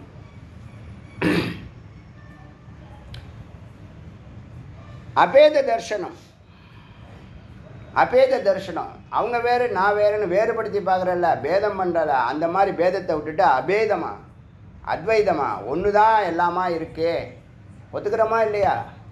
ஒன்று தான் 9 சக்திகளாக மாறி வேலை பார்க்குது. அதானே சைத்தன்யம் என்ன பண்ணுது? அம்பாள் தான் நவசக்தியாக மாறி என்ன பண்ணுறாங்க? தோற்றம், நிற்பு, சிருஷ்டி, ஸ்திதி, சம்ஹாரம் பண்ணு, திரோபவம், அனுகிரகம் எல்லாம் யார் பண்ணுறானா? இந்த 3 சக்தி தான் பண்ணுது. எந்த இது? இந்த ஒரே சக்தி தான் 9ஆக பிரிஞ்சு பண்ணுது. அது தோன்றுனா 9 விதமாக தோன்றுது. அதான் நவசக்தி. தோன்றாமல் இருந்தால் சத்துங்கிற ஒரே சக்தி.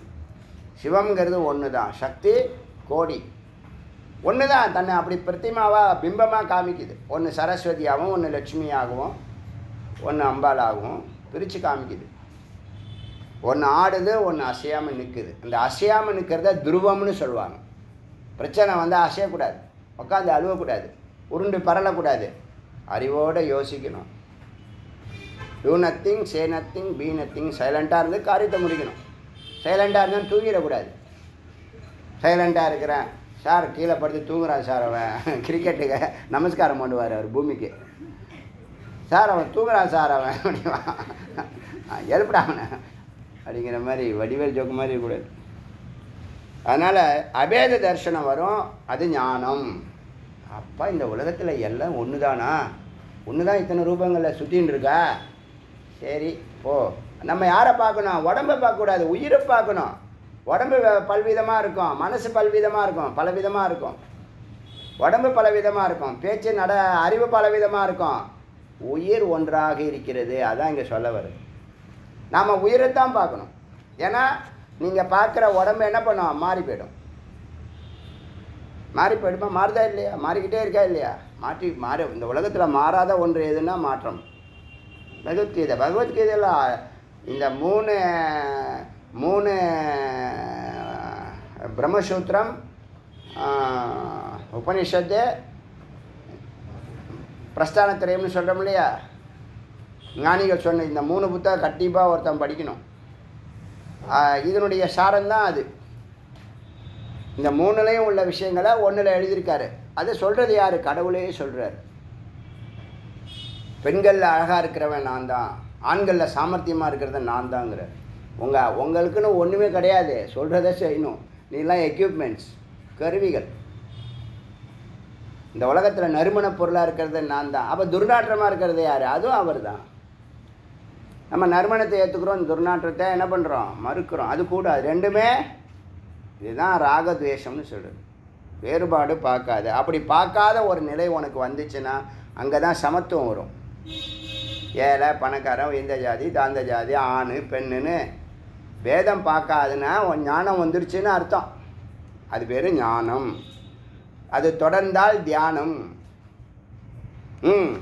நிர்விஷயம் மனக, மனசை நிர்விஷயம் போகங்கள் இல்லாத நிலைக்கு இந்த அறிவு கொண்டு போகும். போய் பின்னாடி நீ போனால் பள்ளத்தில் உழுவடான்னு சொல்லியாச்சு. இல்லை அது எனக்கு பிடிச்சிருக்கு, நான் அது பின்னாடி தான் போவேன்னா போ. அப்புறம் நீயே திரும்பி வருவ. அறிவு இருந்தால் போக மாட்ட, அறிவு இல்லைன்னா அடிபட்டு உதப்பட்டு திரும்பி வந்து தான் ஆகும். மெய்ப்பொருள் தாங்க எல்லாருடைய நோக்கமும். நம்ம இருக்கிறதெல்லாம் என்னது? நம்ம பார்க்குறது பேசுறது எல்லாம் மாறிக்கிட்டே இருக்குது. உடம்பே மாறிக்கிட்டு இருக்கு. நிர்விஷயம் மனக, நிர்விஷயம் போகமற்ற தூய மனமே ஸ்நானம், குளியல் சமம். குளியல் எந்த குளியல்? அகக்குளியல். மனோமல தியாக, மனதில் இருக்கக்கூடிய காமக்ரோதாதிகளை விட்டுடு. அப்படின்னார்த்தம் ஸ்தூலத்தை விட்டுடு, சூக்ஷ்மத்தையும் விட்டுடு. அப்போ எப்படியா அதை கிடக்கிறது? அந்த துரியத்தில் இருக்கிறவனை பாரு. துரியன்னு அவனுக்கு ஒரு பேர் இருக்குது, இன்னொரு பேர் அமிர்தன்னு பேர். அங்கே போ. நீ இந்த நெகட்டிவ் கூட சண்டை போட்டிருந்தால் வாழ்நாள் கூட சண்டை போட்டுனே கிடப்ப. ஏன்னா லட்சம் நெகட்டிவ் வந்துக்கிட்டே இருக்கும். அது வந்துக்கிட்டே இருக்கட்டும், உன்னை பின்னாடி இழுத்துக்கிட்டே இருக்கட்டும். அதில் விலகி விலகி அந்த மெய்ப்பொருள் நோக்கி போய்கிட்டே போயிட்டு லட்சம் முறை நீ சரிஞ்சாலும் பரவாயில்ல, போகாமல் இருந்துடாத, படுத்துடாத. உன்னை ஏறி மிதிச்சுட்டு அது போயிடும். நம்ம படுக்கிறதும் நிற்கிறதும் நடக்கிறதும் ஓடுறதும் நம்மளுடைய பக்தியில் இருக்குது. இந்த பக்தி ஒரு நேரம் இருக்கும், இல்லாமல் போய்டும், டெம்பரவரி. ஞானம் அப்படி இல்லை. அதான் ஞானத்தினுடைய சிறப்பு. நீ பூஜை பண்ணுற வரைக்கும் அந்த லோகத்தில் இருப்ப, தியானம் பண்ணுற வரைக்கும் அந்த லோகத்தில் இருப்ப. தியானத்தை விட்டாலோ பூஜையை விட்டாலோ நீ சாமானியனாக ஆகிடுவ. பயம் துக்கம் உன்னை பிடிச்சிக்கும். இந்த ஞானம் அப்படி இல்லை. 24 மணி நேரம் பிரம்மஸ்வரூபத்தை கொடுக்குது உனக்கு. எதுவும் ஆத்மாவை அழிக்க முடியாது, குத்த முடியாது, கிள்ள முடியாதுன்னா அப்புறம் அதுக்கு என்ன பயம் இருக்கு? எவனாவது வெட்டுறேன் குத்துறேன்னு சொன்னால் வெட்டு குத்துன்னு சொல்லுங்கள். அடுத்த உடம்பு எடுத்துக்கலாம், வேறு உடம்பு ஃப்ரெஷ்ஷாக எடுத்துக்கலாம். இது 50 வருஷம் ஆயிடுச்சுல்ல. இன்னொரு பாயிண்ட்டு, 50 வயசுக்கு மேலே இந்த நான்வெஜ்ஜு, இந்த போகங்கள் படிப்படியாக குறைச்சிக்கிறது உத்தமம். இந்த வாழ்கிற வாழ்க்கை 20 to 50 தாங்க உங்களுக்கு கோல்டன் பீரியடு. வாழ்கிற வாழ்க்கை அதை விட்டிங்கன்னா அதுக்கப்புறம் நீங்கள் இந்த வாழ்க்கைக்கு வந்துடணும், வனப்பிரசத்துக்கு வந்துடணும். அதுதான் உத்தமம். இல்லைன்னா பின்பகுதி செகண்ட் ஹாஃபு மோசமாக இருக்கும், கேடுகட்டதாக இருக்கும், துக்ககரமாக இருக்கும். அது தேவையில்லை. ஞானத்தோடு இருங்க, குருவோட பயணம் செய்யுங்க, சாஸ்திரத்தோட பயணம் செய்யுங்க, ஈஸ்வரனோட பயணம் செய்யுங்க. குரு கிருப்பா, ஈஸ்வர கிருப்பா, சாஸ்திர கிருப்பா வேணும்னு பிரார்த்தனை பண்ணுங்க. இல்லைன்னா செகண்ட் ஹாஃப் பல பேருக்கு என்ன பண்ணாங்க, இது நடக்குது அது நடக்குது. இப்போ இவர் 20 to 50 இருந்தார்ல, அப்படியே எப்போதும் இருக்குன்னு நினச்சிட்டு இருக்கார் இவர். நிறைய பேர் இந்த ஃபஸ்ட் ஹாஃப் நிறைய பேர் நாசம் பண்ணுறாங்க. அது வேறு விஷயம். லட்சியம் இருக்கிறதுனா அது பிடிச்சிரும், இந்த ஒரு குறிப்பிட்ட பீரியடுக்குள்ளே பிடிச்சிரும். 20 to 50 ரொம்ப சக்ஸஸ்ஃபுல்லாக கொண்டு போகும். அதை விட்டானா அப்புறமா அடுத்த ஜென்மாவில் தான் நீ பார்க்கணும். அதுக்கு மேலே நான் 50 வயசுக்கு மேலே போய் அதை பண்ணுறேன் இதை பண்ணுறேன் அப்படின்னு நீ நினைக்கலாம். நடந்தால் சரி, நல்லா எனர்ஜெட்டிக்காக. எங்கே நீ எனர்ஜெட்டிக்காக இருக்கும்போது மூளை நல்லா தீவிரமாக வேலை செய்யும். அப்படி இல்லைன்னா வேதாந்தத்துக்கு வந்தால் மூளை தீவிரமாக வேலை செய்யும். நேரமே இருக்காது, செகண்ட்ஸ் கூட வேஸ்ட் பண்ண மாட்டீங்க, பிஸியாக இருப்பீங்க. ஏன்? குறிக்கோள் வந்துச்சு, லட்சியம் வந்துடுச்சு. இது நாள் வரைக்கும் லட்சியம் இல்லாத வாழ்க்கையாக இருந்துச்சு. பணம் சம்பாதிக்கிறது லட்சியம்லாம் சொல்லாதீங்க. பணம் சம்பாதிக்கிறதெல்லாம் அடிப்படை தேவைகளை பூர்த்தி பண்ணுறதுக்கு நீ அன்றாடம் சும்மா இருந்தாலே நீ செய்ய வேண்டியதை செய்ய வேண்டிய சும்மா இருந்தால் செய்ய வேண்டிய வேலையை செய்துட்டு சும்மா இருக்கிறது, அமைதியாக வேலை செய்கிறது. அப்படி செஞ்சாலே என்ன ஆகும்? இந்த காரியம் ஜெயமாகும். தீவிர கதியில் போகிறேன், அங்கே போகிறேன், இங்கே போகிறேன், குட்டிக்காரனம் போடுறேன், ஒரே நாளில் ஹீரோ ஆகிடுறேன், உலக புகழ் பெற்றுடுறேன், அப்படிலாம் வேண்டாம். அதுவாக நடந்தால் சிறப்பு. நீ செய்கிற வேலையை ஒழுங்காக செஞ்சால் அதுவாக நடக்கும். இப்போ நடத்தினவங்களாம் அப்படி வந்தவங்க தான். ஒரு வேலையை தொடர்ந்து ரெகுலராக செஞ்சுக்கிட்டே வந்து அது லெஜெண்டரி ஒர்க்காக மாறிடுது. சாமானியம் என்ன பண்ணுறான், 10 அறிவு இல்லாமல் 10 வேலை 20 வேலை. முதல்ல 6000 எண்ணத்துலேருந்து 6 எண்ணத்துக்கு வா, 6லேருந்து 3க்கு வா, 3லேருந்து 1ல் நில்லு. இதுதான் வெற்றி ஃபார்முலா. இப்போ என்னாச்சு, அபேத தர்சனம் ஞானம். உலகத்தில் உள்ள எல்லாம் ஒன்று தான் அப்படின்னு நினைக்கிறதே. இப்போ இதனால் தீங்கு வருமா, அத்வைதம் வந்து நல்லது பண்ணுமா கெட்டது பண்ணுமா? நல்லது தான் பண்ணுது. ஏன் அதை ஏற்றுக்கூடாது? எல்லாம் கொள்கையில் தான் நிற்கிறான், அறிவே இல்லை. அத்வைதம் வந்து ஏதோ கொள்கைன்னு நினைக்கிறேன். அத்வைதம் கொள்கை இல்லைப்பா, அது ஒரு ஸ்டேட்டு, அது ஒரு நிலை, அது ஒரு ஸ்தானம். ஹிந்துத்வா வந்து ஒரு கொள்கை அல்ல, அது ஒரு way of methodology, scientific methodology. அது ஒரு கொள்கை இல்லை. இவனுங்க பேசுகிறதெல்லாம் அறிவீனமாக பேசுகிறானுங்க, அறிவோடு பேச மாட்டுறாங்க. இந்துத்வாங்கிறது அது ஒரு way of life methodology, scientific life methodology.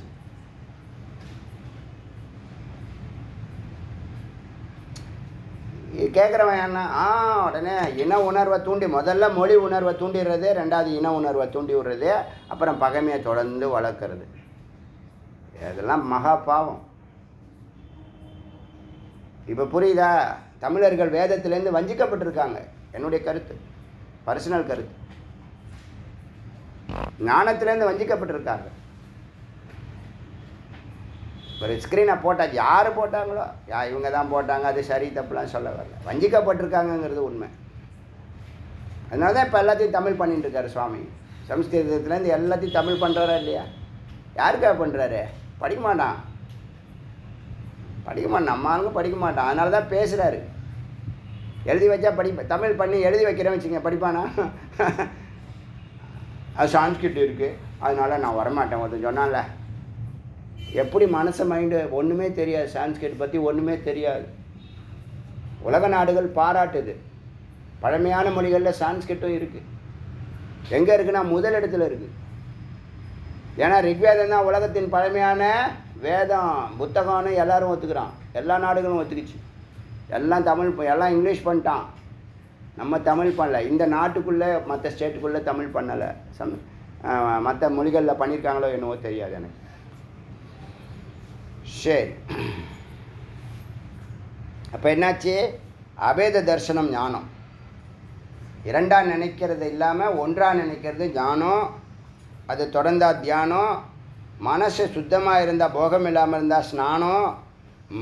மல தியாகம், மனதினுடைய அழுக்கை நீக்க, காமக்ரோதாதிகளை நீக்க. சௌச்சமி, புனிதம். இந்திரிய நிகிரக. கடைசியில் என்ன ஆகுதுன்னா, அந்த புனிதத்தில் இந்த கண் பார்க்காத, காது கேட்காத, கண்ட்ரோல் பண்ண வேண்டாம், கண்டிஷன்லாம் போட வேண்டாம். அதுவாகவே அது வேலையை இருக்கிற இடத்துலேருந்து செய்யும் அப்படின்னு இந்த மந்திரம் சொல்லுது. அடுத்தது 21வது மந்திரம், 21, 22 பார்க்கலாம்.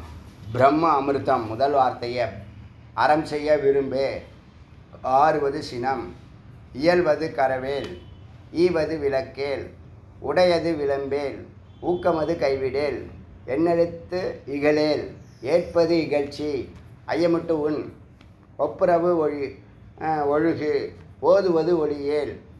நான் தமிழ் தான், அந்த காலத்தில் படித்தது. 1வது வகுப்பு, கந்தவேல் 1ஆம் வகுப்பு, பி செக்ஷன்.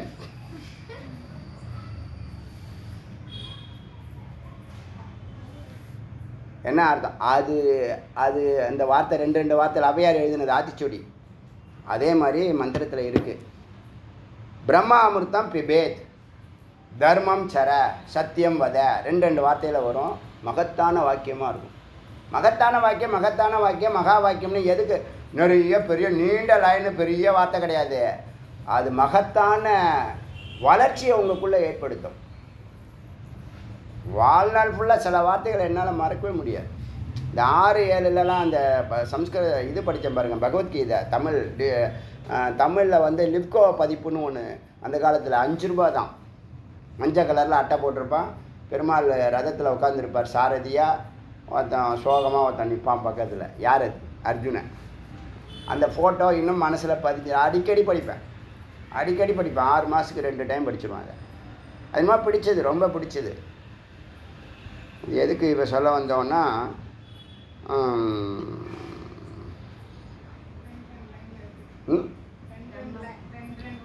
ரெண்டு லைனில் அந்த வாக்கியங்கள்லாம் மனது அதில் கடமையை செய் பலனை எதிர்பார்க்காதன்னு சொன்ன கருத்து தான் என்னுடைய வெற்றிக்கு பெரிய காரணமாக இருந்தது. கடமை நான் ஏற்கனவே சொல்லியிருக்கேன், இது ஒரு முறை சொல்லியிருக்கேன், இந்த இடத்துல சொல்ல வேண்டிய தருணம். கடமையை செய் பலனை எதிர்பாராதன்னா, நீ கடமையை செஞ்சு உன்னுடைய உழைப்புக்கு உன் ஓனர் சூப்பர்வைசர் அதிகாரி பணம் கொடுக்கலப்பா, பரம்பொருள் கொடுக்குறான் உனக்கே, ஏன் அந்த ஞானம் வர மாட்டேங்குது? உன்னுடைய பணத்தை யாரும் பிரிச்சுக்க முடியாது, பங்கு போட முடியாது, திருட முடியாது. அப்படி தெரியும். அவன் ஒரு பக்கம் மறைச்சி இன்னொரு பக்கம் கொடுத்துருவான், தெரியுமா? ஞானம் வேணும். அப்படி இருந்தால் சண்டை போடுமா ஓனர் கூட? இந்த அறிவு இருந்துச்சுன்னா நம்மளுடைய உழைப்புக்கு ஊதியம் கொடுக்க வேண்டிய இடத்துல கொடுப்பான். இப்போ நீ அங்கே 1 லட்சம் வாங்கி உன் குழந்தைக்கு 1 லட்சம் அட்மிஷனுக்கு டொனேஷன் கொடுக்குறன்னு வச்சுக்க, அந்த பணம் அப்படி போச்சுன்னு நினச்சிக்கோ. புரியுதா இல்லையா? சில பேருக்கு இது மாதிரி தான் விஷயங்கள் நிறைய கம்பேர் பண்ணி அனலைஸ் பண்ணி பார்க்குற அறிவு இல்லை. ஒரு பக்கம் நஷ்டம்னு நினச்சிக்காத, இன்னொரு பக்கம் ஈஸியாக ஃப்ரீயாக கொடுத்துட்டு போடுவா அந்த சீட்டை. அப்போ என்ன பண்ணுவேன்? அங்கே அவர்கிட்ட வற்புறுத்தி 1 லட்சம் வாங்கினேன், இங்கே உங்கள்கிட்ட வற்புறுத்தி 1 லட்சம் டொனேஷனாக வாங்கிடுவான். புரியுதா? அது மாதிரி லட்சம் விஷயங்கள் இருக்குது. ஞானம் பூரணமாக உள்ளே போகும்போது உங்களுக்கு எல்லாம் புரியும். இப்போ என்னாச்சுன்னா, பிரம்ம அமிர்தம் பிபேத், முக்கியமான வார்த்தை, மிக மிக முக்கியமான அது. இதை அந்த வார்த்தையை பிரம்ம அமிர்தம் பிபேத் எழுதுங்க, மகா வாக்கியம். பிரம்ம அமிர்தம் பிபேத். நீ எழுத வேண்டாம், நீ பின்னாடி போய் உட்கார், மாப்பிள்ளை பிஞ்சிட. பிரம்ம அமிர்தம் பிபேத், பிரம்ம அமிர்தத்தை பருகு, குடின்னு சொல்லலை. தமிழ் வார்த்தை நிறைய இது இருக்குது, நிறைய அர்த்தம் இருக்குது. தமிழ் வார்த்தையில் நிறைய அர்த்தம் இருக்குது. ஏன்னா காரணம், ஒன்றுக்கும் காரணம் இருக்குது. காரண பெயர்னு சொல்லுவாங்க. பிரம்மாமிர்தம் பிபேத், பிரம்மாமிர்தத்தை பருகு, அருந்து, டீ குடி, காபி குடி, சாப்பாடு சாப்பிடு. ஸ்நாக்ஸ்னால் அது தின்றதுன்னு சொல்லுவாங்க, திங்குற சாப்பாடு தின்னு அப்படி சொல்கிறாங்க. அது மாதிரி நிறைய வித்தியாசம் இருக்குது. தமிழ் சுத்தமாக தெரியாது, அதனால் நம்ம அதை பற்றி அதுக்கிட்ட போய் அதை கொலை பண்ண வேண்டாம். அந்த பருகுங்கிற வார்த்தை மேலான வார்த்தை தமிழில். அதனால் அமிர்தம் பிபேத், அமிர்தம் குடி. என்ன அமிர்தம்? பிரம்மா அமிர்தம். எங்கே இருக்கே? உன் ஹிருதயத்தில் இருக்குது. ஹிருதயங்கிறது நடுன்னு வார்த்தை. திருமந்திரத்தில் இந்த மந்திரங்கள்லாம் இருக்குது. எப்பயோ நம்ம பேசியிருக்கோம் அது, ஆனால் இப்போ ஞாபகம் வருது. நடுங்கிற வார்த்தை ஹிருதயம்னு அர்த்தம். இப்போ உடம்புக்கு ஹிருதயம் சரிபாதி நீங்கள் பார்த்தீங்கன்னா 8 ஜான்னா 4வது ஜானில் ஹிருதயம் இருக்கும். மேலே 4 கீழே 4க்கு நடுவில் இருக்கும், அதான் ஹிருதயம். ஒவ்வொரு ஆதார சக்கரத்துக்கும் ஒரு ஜான் கணக்கு கரெக்டாக வரும், போட்டு பாருங்கள் உங்கள் கையால். அது நடுவுன்னு பேர். இதையும் நடுன்னு சொல்லலாம், புருவ மத்தியும் நடுன்னு சொல்லலாம், சகசிரார்த்தியும் நடுன்னு சொல்லலாம். இறைவனை எங்கும் பிடிக்கலாம், இந்த இடத்துல சீக்கிரம் முடிக்கலாம். ஏன் அங்கே வசிக்கிறாங்கன்னு சொல்கிறது. ஒரு உருவம் வேணும் இல்லையா, தர்சனம் வேணும் இல்லையா பக்தனுக்கு, அதனால் ஹிருதயங்கிற வார்த்தையை புருவ மத்தியும் ஹிருதயம்தான், அதுவும் நடுதான் தலைக்கு. உச்சந்தலையும் காது, இந்த காதுடைய 2 ஜங்ஷன் நல்லா புரியுங்க, கை பாருங்கள். காதுனுடைய 2 ஜங்ஷன், உச்சந்தலையினுடைய ஒரு ஜங்ஷன், 3ஆச்சா. அப்புறம் புருவமத்தியினுடைய ஜங்ஷன், புருவமத்தி உள்ளே போய் சேருது, காது உள்ளே போய் சேருது, உச்சந்தலையிலேருந்து மேலேருந்து கீழே இறங்கி வருது. 4 ஒரு பாயிண்ட் இருக்குது உள்ளே, அந்த இடத்துல தான் உயிர் இருக்குது. அது பேர் நடுன்னு சொல்லுவாங்க. சம்ஸ்கிருதத்தில் ஹிருதுன்னு சொல்கிறாங்க. ஹிருது பேட் அண்ட் பெயினுங்கிற ஒரு வார்த்தை சொன்னோம், அது என்னது அந்த வார்த்தை? பிடர் எக்ஸ்பீரியன்ஸ், அது தெரியும். சம்ஸ்கிருத வார்த்தை சொல்ல பார்க்கலாம். கிருச்சிருன்னா என்னது? அது துக்கம் கொடுக்கும், கெட்டது துக்கம் கொடுக்கும். அது பேர் என்ன? கே முருகனா? பேட் அண்ட் பெயின், கிருச்சிருன்னு பேர். இப்போ என்னாச்சுன்னா 2 பேரும் ஒரே நேரத்தில் வராங்க பஸ். எவ்வளோ பொருத்தம் பார்த்தீங்க. சரி, பிரம்மாமிர்தம் பிபேது, பிரம்மாமிர்தத்தை குடின்னு சொல்லுது. எங்கே குடிக்கிறது? பருகுன்னு சொல்லுது. அருந்துன்னு ஒரு வார்த்தை இருக்குது தெரியுமா? அருந்துக அப்படின்னு. பக்ஷம் ஆச்சரே, பிக்ஷை வாங்கி சாப்பிடு. உன்னுடைய ஆணவ அகங்காரத்துக்கெல்லாம் எதுக்கு பிச்சை வாங்கி சாப்பிட சொல்கிறாங்க? எதுக்கு பிச்சை வாங்கி சாப்பிட சொல்கிறாங்க சொல்லுங்கள் பார்க்கலாம். பிக்ஷை வாங்கி யார் வீட்டில் பிக்ஷை வாங்குறோமோ அந்த குடும்பம் செழிக்கும், அது வேறு விஷயம். அது நிறையா இதெல்லாம் இருக்குது. பட் ஏன் பிக்ஷை வாங்கி சாப்பிட சொல்லுது வேதம்? அவனுடைய ஆணவ அகங்கார திமிரு கொழுப்பு பிடிவாதம் கொட்டம் அட்டகாசம் அட்ராசிட்டி இதெல்லாம் என்ன பண்ணும்? நிர்மால்யம் நீக்கப்படும். அப்புறம் அதுக்காக நிறைய அலைய மாட்டான். ஒரு நாளைக்கு ஒரு வீட்டில் தான் போய் கேட்பான். அது 3 முறை கேட்பான். என்ன அது? பிக்ஷாம் தேகி பிக்ஷை நல்லா பழகலாம். பல ஜென்மாவுடைய தொடர்பு இருக்குது. கூடிய விரைவில் அது நடக்க போகுது. பிக்ஷாம் தேகி பவதி பிக்ஷாம் தேகி அப்படின்னு சொல்ல 3 முறைக்குள்ளே அவங்க உள்ளே இருந்து கிரகஸ்தம் வந்தால் அவனுக்கு சம்சாரி வந்து பிக்ஷையை கொடுக்கணும். கொடுத்தானா அவனுக்கு அக்ஷய பாத்திரமாக ஆகிடும். வாங்குறவர் என்ன பண்ணுவார்? வாங்கி அந்த வேலைக்கான உணவை அப்படியே சாப்பிட்டுட்டு கை கழுவான். ரமணர்லாம் தலையில் தெளிச்சுக்கு வரான். பிக்ஷை பாத்திரம் கூட வச்சுக்கல அவர். எப்படி வேணும்னா ஞானங்க. பரமேஸ்வரன் தான் குரு. யாருக்கும் யாரும் அவருக்கு குருன்னு சொல்லவே முடியாது. புரியுது? இப்போ நமக்கு யார் குருன்னு எல்லாருக்கும் தெரியும். அவருக்கு குரு பரமேஸ்வரன் கடைசியில் தானே சொன்னார். பாடல்கள் எழுத அப்பா அப்படின்னு ஆரம்பித்தார். அப்பாவே குருவாக இருந்து எல்லாமே பண்ணிட்டார். அவ்வளோ சாஸ்திரோத்தமாக வேலை செஞ்சுருக்காருங்க. என்ன அர்த்தம்? அவதார புருஷர்கள் வராங்க, எல்லாம் வேலையும் கரெக்டாக யாரும் சொல்லித்தர வேணாம். அவங்க பேசாமல் அவங்களோட லட்சியத்தை நோக்கி போவாங்க. போகிற வழிக்குள்ளே ஒரு நதி மாதிரி எல்லாரையும் வாழ வைப்பாங்க. ரமணர் எத்தனை பேர் பேசுகிறோம்? ரமணர் அடியன்னு பார்த்தது கூட கிடையாது. ஆடியோலையும் வீடியோலையும் தான் என்ன பண்ணோம் பார்க்குறோம். ஆனால் அவரை பற்றி இன்ஸ்பிரேஷன் நமக்கு இருக்கா இல்லையா?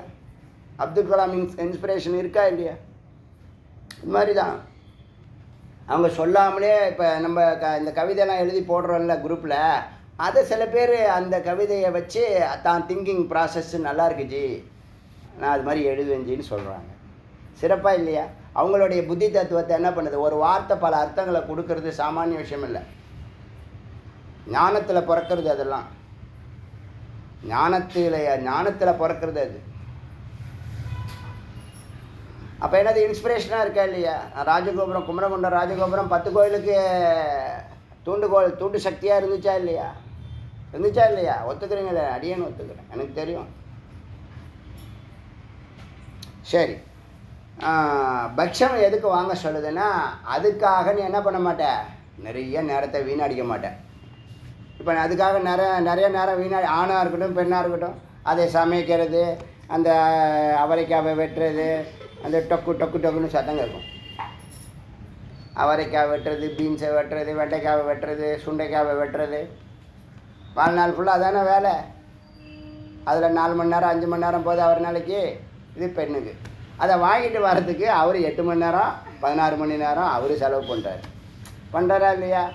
இது 2 வேலையும் முடித்து அவர் வாங்கிட்டு வந்து இவங்க சமையல் பண்ணி 2 பேரும் சாப்பிட்டுட்டு அப்பாடா இன்னைக்கு வாழ்க்கை வந்த வேலையை முடிச்சுட்டாங்க. புரியுதா விஷயம்?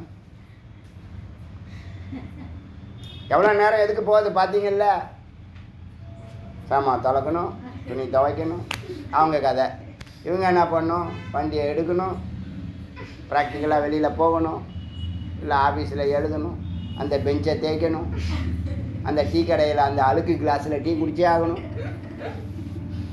போடுறவன் குடித்து எத்தனை நாள் ஆச்சோ ஒன்றும் சொல்ல முடியாது. தலையெழுத்து கேட்டால் தொழில் தர்மத்துக்கு தோஷம் கிடையாது. ஒருத்தவங்க வீட்டில் வாங்கி சாப்பிடக்கூடாது, கடையில் வாங்கி சாப்பிட்லாம். ஏன்? தொழிலுக்கு தர்மம் இருக்குது, தீட்டு கிடையாது.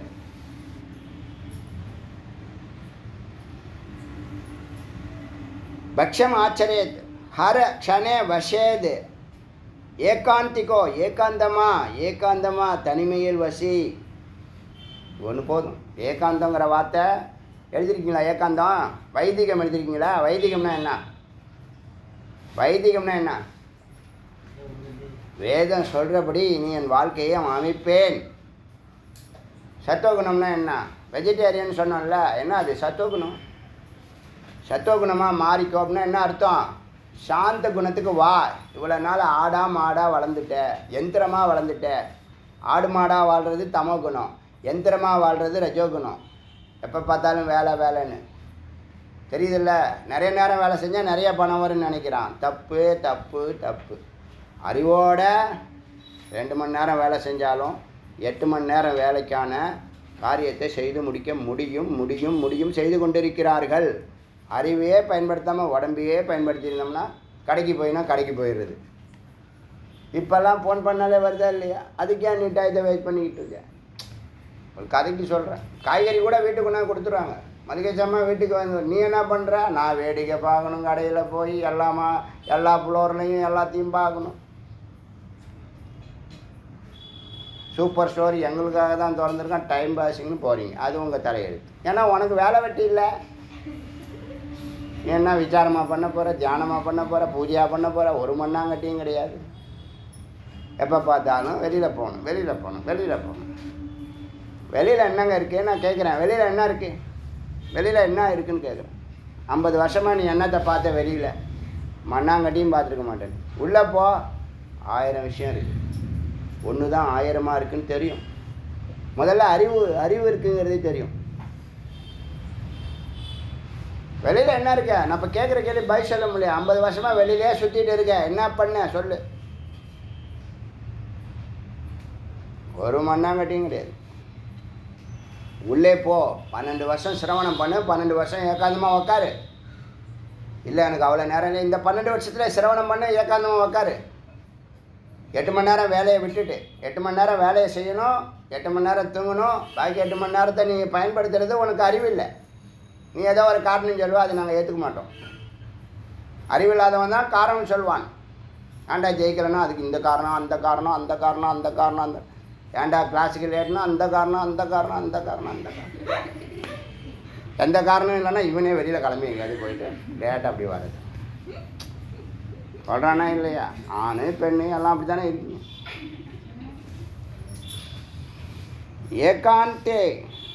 ஏகாந்தத்தில் இருக்கிறனால என்ன ஆகுதுன்னு கேட்டால், ஏகாந்தே துவைத்தம் வர்ஜிதம். இந்த பல இருக்குல்ல, அது ஒன்றாயிடும். 6000 இருக்குல்ல, ஒன்றாயிடும். துவைத்தம், இந்த இருமைன்னு சொல்கிறோம் இல்லையா, அது ஒருமையாயிடும். 6000 ஒன்றாயிடும். துவைத்தம் வர்ஜித்தே.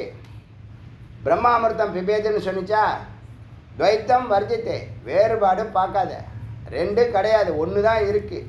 ஆணு பெண்ணு பிரிக்காத, ஏழை படுகாரும் பிரிக்காத, உயர்வு தாழ்வு பிரிக்காத. அது பிரிக்காதுன்னு சொல்ல வேண்டாம், அது தானாகவே நீ பிரிக்காத ஒரு நிலைக்கு போயிடுவேன். எப்போ? ஏகாந்தத்தில் இருந்தா. அதுதான் ஸ்டாப் பண்ணுன்னு சொன்னது. ஓடுறதை நிறுத்து, முதல்ல கீரை மாற்று, பிரேக்கை போடு, ஸ்லோ பண்ணு, நில்லு, யூட்டர்ன் பண்ணு. இதுதான் விஷயம். உள்ளே போ, அவ்வளோதான் பாயிண்ட். 50 வருஷம் வெளியில் என்ன கிழிச்ச நீ? இப்போ நான் இன்னும் வர கிழிக்க போகிறேங்கிற. என்னத்தை கிழிக்க போகிற நீ? உனக்கு இனிமேல் கண்ணு தெரியாது, காது கேட்காது, உனக்கு வாயில் சொத்தப்பல்ல பிடுங்குவாங்க, காலில் ஆப்ரேஷன், இடுப்பில் ஆப்ரேஷன், வயிற்றில் ஆப்ரேஷன், எங்கெங்கெல்லாம் முக்கியமான அங்கங்கள் இருக்கோ எல்லாத்தையும் என்ன பண்ணுறான்? கத்தியை வச்சிடறானா இல்லையா? நீ இன்றைக்கி ஈவினிங்குள்ளே பண்ணலான்னா நீ அவுட்டு. நாளைக்கு எப்படி இவ்வளோ நேரம் உயிரோடு இருந்தா வந்தவொடனே ஒரு குண்டத்துக்கு போட்டா சொல்கிறாங்களா இல்லையா? 3 நாளில் நீ ஆப்ரேஷன் பண்ணலண்ணே, பணம் ரெடி பண்ணணும். சரி, 4 நாள் ஒரு நாள் எக்ஸ்ட்ரா கொடுக்குறேன். ஒரு 3 லட்சத்துக்குள்ள உனக்கு எல்லாம் சரியாயிடும். எழுந்து நடப்படி எல்லாம் பண்ணாங்க. என்ன அது நடக்கிறது? 6 மாதம் ஆச்சு, இன்னும் சரியாது கால். ஆனால் அவங்க சொல்லும் போது எப்படி சொல்கிறானுங்க? எப்படி நீ இது வரைக்கும் இருந்த அப்படிங்க முதல் கேள்வியை. எப்படி இந்த ஆஃபீஸுக்கு வந்தீங்க? எப்படி இங்கே தேடிட்டு வந்தீங்க? இந்த கிளினிக் எப்படி தேடிட்டு வந்தீங்க சொல்கிறாங்களா இல்லையா?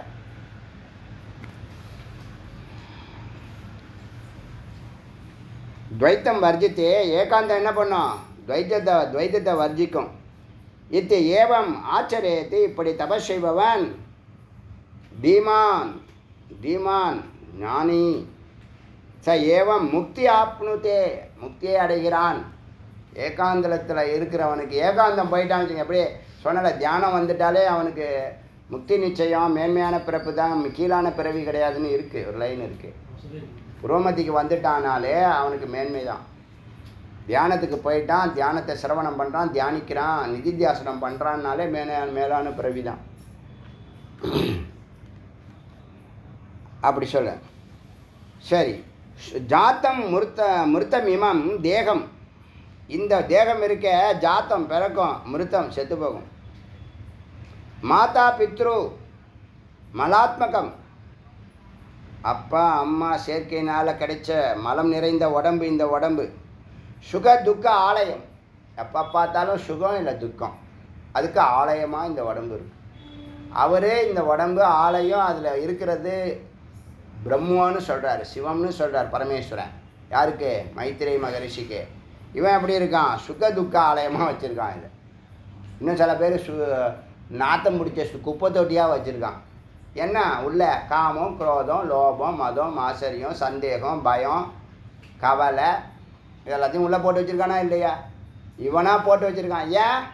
இதனால அது நடந்துடும், அதனால இது நடந்துடும், இதனால் அது நடந்துச்சுன்னா, அப்படி நடந்துச்சுன்னா, இப்படி போச்சுன்னா, அப்படி போச்சுன்னா, கப்பல் கவுந்துருச்சுன்னா, விமானம் வெடிச்சிருச்சுன்னா, தூங்கிட்டு இருக்கும்போது அந்த ஃபேனு தலையில் விழுந்துச்சுன்னா, எவ்வளவு பாரி சிந்திக்கிறான் தெரியுமா? எவன் சொல்லி கொடுத்தான்? என்ன ஆடுற மாதிரி சத்தம் கேட்குது, டக்குன்னு நைட்டை போட்டு எல்லோரும் எழுப்பி விட்டு என்ன ஆடுற மாதிரி சத்தங்க. அதெல்லாம் ஒன்றும் இல்லை, எப்போதும் சுற்றுறது தான் அது. நான் வேணால் நான் தள்ளி படுத்துக்கிறேன், நீ வேணால் அதில் விழு. என்ன ஐடியா பார்த்தீங்கன்னா, அந்த தலையில் அந்த ஃபேன் உன் தலையில் விழட்டும், நான் இங்கே படுக்க மாட்டேன், நான் அங்கே போய் படுத்துக்கிறேன். பண்ணுறோமா இல்லையா? அதெல்லாம் எவன் சொல்லி கொடுத்தான்? எந்த குரு சொல்லி கொடுத்தா? எந்த சாஸ்திரத்தில் இருக்குது? தெளிவாக இருக்கானே நம்மளே. அதனால் மலப்பிண்டம் துக்க சுக்க ஆலயமாக இருக்குது, அமேத்தியம். அதனால் இது தூயதல்ல, அமேத்தியம் தூயதல்ல, தோஷம் நிறைந்தது. அந்த தேகத்தை தொட்டால் ஸ்பிருஷ்டவா தொட்டால் ஸ்நானம் விதியே, குளிச்சாகணும் சொல்கிறது வேதம். இப்போ குருக்கள் விபூதியை தூக்கி போடுறாரு, குங்குமத்தை தூக்கி போடுறாருன்னு இனிமேல் குற்றம் சாட்டாதீங்க. இந்த வேதத்தில் சொல்லப்பட்டிருக்கிறது தான் அவங்க செய்கிறாங்க, அதுதான் வைதிகம்னு பேர். இப்போ வேதம் ஏன் அப்படி சொல்லுதுன்னா தப்பாக சொல்லுமா? வேதம் தப்பா? இது வேதம் சொன்னால் தப்பு, தீண்டாமல் அது இது எல்லாம் சொல்கிறோம். ஆனால் இப்போ டாக்டர் சொல்கிறாரு, 4 அடி தள்ளி நில்லு, நீ 5 அடி தள்ளி நில்லு, மாஸ்க்கு போட்டுக்க, தொடாத, கையை கழுவு சொல்கிறானா இல்லையா? சொன்னானா இல்லையா? கழுவுனியா இல்லையா? 10 வாட்டி கழுவுனியா இல்லையா? காலை கழுவு, வாயை கழுவு சொன்னானா இல்லையா? சொல்லியா எல்லாம்? ஏன் வேதம் சொன்னால் தீண்டாமன்றீங்க, டாக்டர் சொன்னால் அதில் 1000 அர்த்தம் இருக்குங்கிறீங்க. இதுதான் அந்த காலத்துலேயே சொன்னாங்க. அதுதானே கை கொடுக்க மாட்டோம். நம்ம கும்பிடுறது என்ன கணக்கு? வணக்கம் இறைவனுக்கும் ஒவ்வொரு இடத்துல கணக்கு இருக்குது.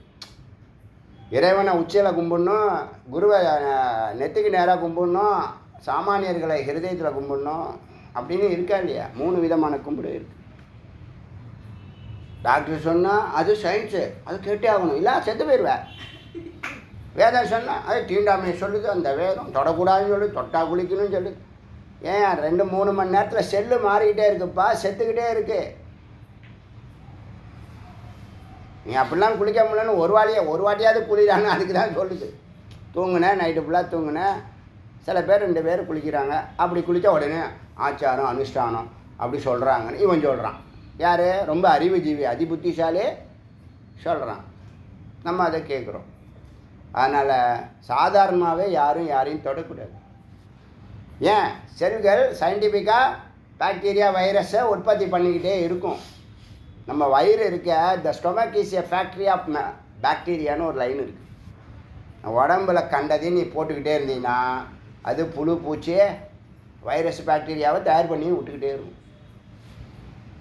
கண்டதையும் போடக்கூடாது, குப்பை தொட்டி மாதிரி. புரியுதா? அதனால் இந்த பிரம்மாமிர்தத்தை குடிக்கிறதுக்கு ஏகாந்தம் அவசியம்னு சொல்லுது இந்த மந்திரம். இந்த பிரம்மாமிர்த பிபத்தை இன்றைக்கி முடிக்க முடியாது, நாளைக்கு முடிக்கிறேன்.